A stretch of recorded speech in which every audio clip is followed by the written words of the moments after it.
Water signs, tignan natin ano po yung mensahe para sa'yo ngayong araw. Keep in mind po na ito ay general reading lamang. So, hindi po lahat ay makaka-relate. So, be open-minded. Sa mga hindi pa po nakasubscribe dito sa ating channel, please subscribe na po kayo and palike na din po ng ating video. At sa mga nais pong mag-avail ng ating private readings, ng ating Evil Eye Amulet Necklace. Ito po yung ating Evil Eye Amulet Necklace. At ng ating Tiars Bracelet. Ayan, ito po yun. Ayan, makikita nyo po yung link sa description box. Star of Intentions by Aliana Rey. So, marami sa inyo. Lagi kong sinasabi yan. Message kayo pero di ko naman sinasabi kung para saan.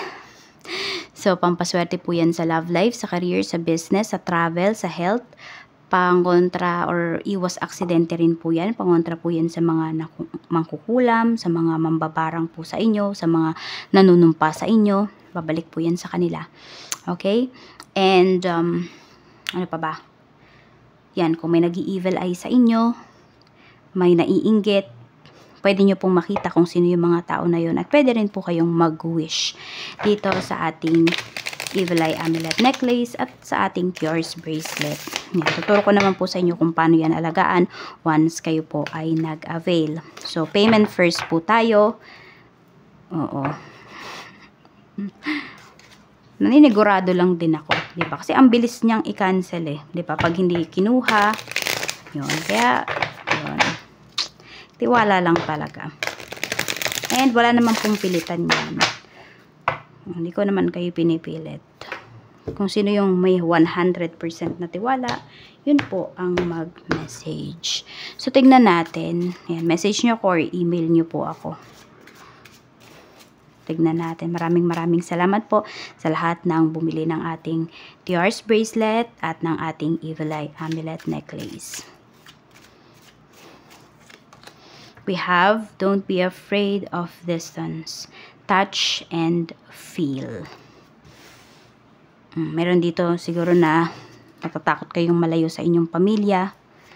Or meron dito pwedeng nagsisimula pa lang kasi yung family ninyo. Baka meron dito na papag-isip-isip ninyo na kunwari lalaki yung mga anak ninyo na hindi kayo nakikita.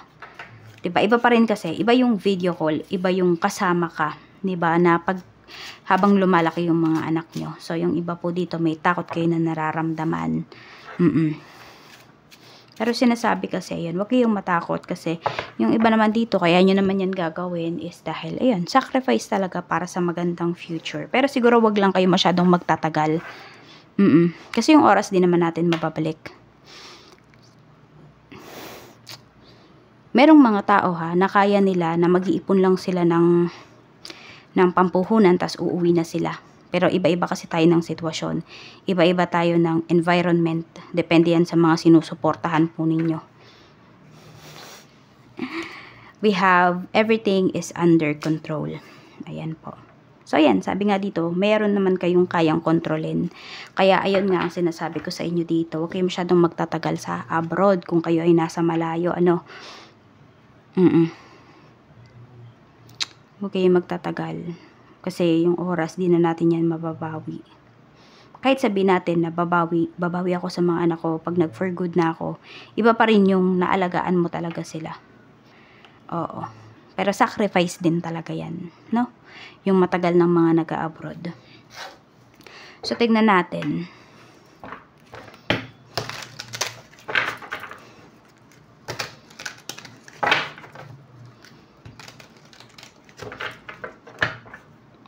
Palakasan talaga ng loob. Yan, baka may mga naho-homesick dito. So, ingat po kayo dahil malakas ang ulan, may bagyo. Wish. Yan. So, dami nyong hinihiling.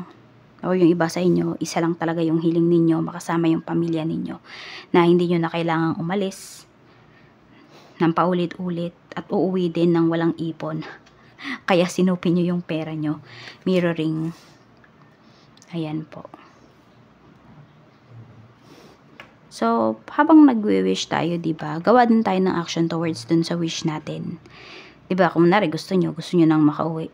Ayaw nyo nang malayo sa family ninyo. Pero lahat naman ang kita ninyo, pinapadala ninyo. Hindi kayo nag-iipon.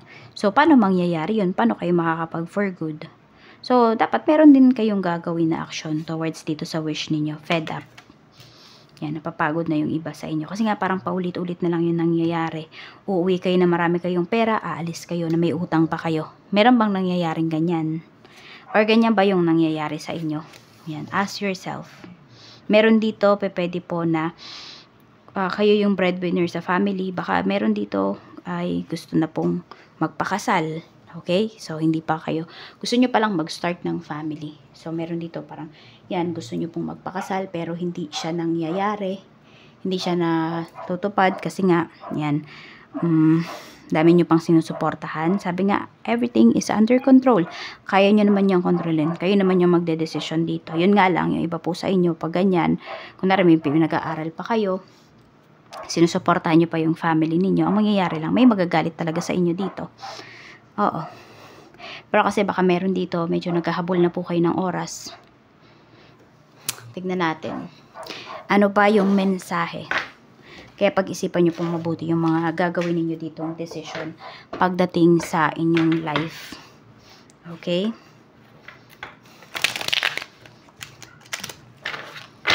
Baka meron pala dito, matagal nang naghihintay sa inyo.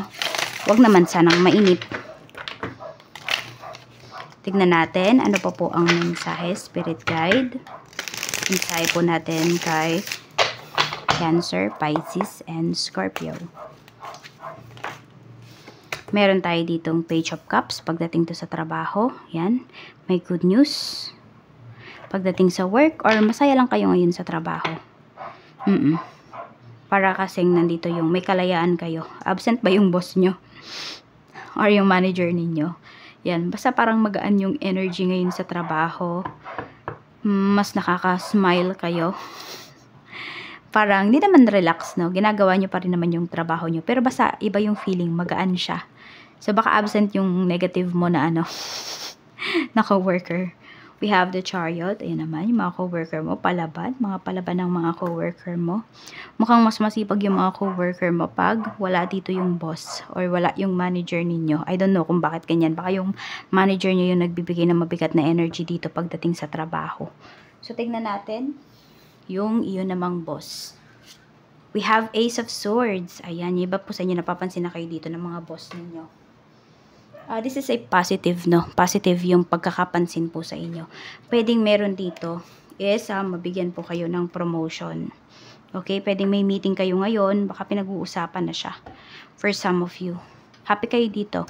Pwede rin may bonus kayo na marireceive. Sabi ko nga parang magaan lang sa trabaho ngayon eh. Tingnan natin, ano ba yung mas strict pa yung manager ninyo kaysa sa boss ninyo talaga. Ganyan. Check natin. Pagdating naman sa negosyo, we have 4 of Wands. Ang ganda ng energy. This is stability.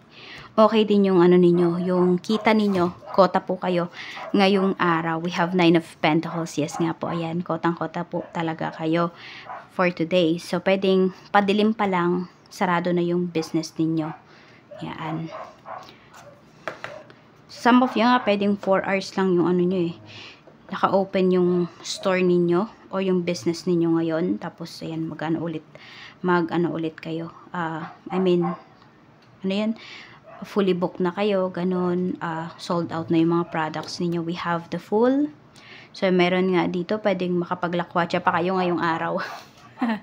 Ayan yung pinapakita pagdating dito sa inyong business. Maganda yung energy pagdating sa business ninyo. Magaan lang din yung energy for today. So, ayan. Tignan natin kung ano pa yung mensahe. Ba't kaya paling, no?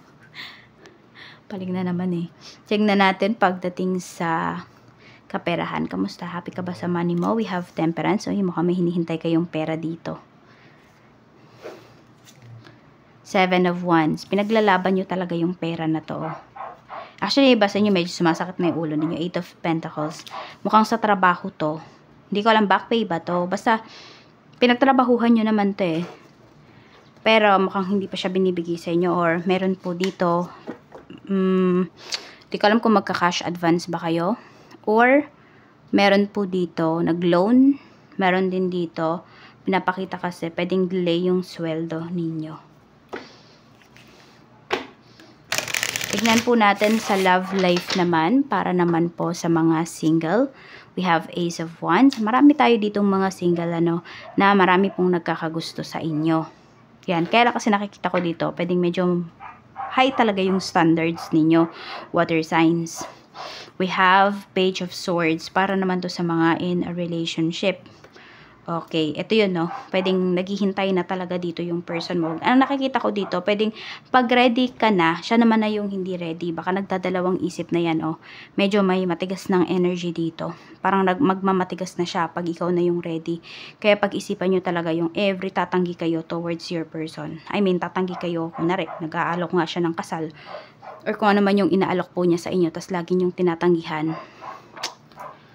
Sa mga mag-asawa naman, we have 3 of Wands. Sa mga mag-asawa naman, ayan po. Pwedeng may malaking desisyon kayo na gagawin. Pwedeng sa trabaho to. I don't know kung kayo ay ano yun tawag doon? Lilipat kayo, magre-relocate yung iba sa inyo. Meron ako nakikitang ganyan, relocation. So, pwedeng pinag-uusapan nyo po yan ng asawa mo. And, nakikita ko naman dito, parang parehas naman kayo ng gusto. So, pwedeng toxic dyan sa tinitirhan nyo ngayon, ganyan. So, may isipan po talaga nung iba sa inyo na parang umalis na dyan. It's either merong nakikitira dito sa mga in-laws. So, pwedeng bubukod na yung iba sa inyo. So, yan lang po yung mensahe na pinapakita. Maraming salamat po. Ingat po kayo always. And more blessings to come.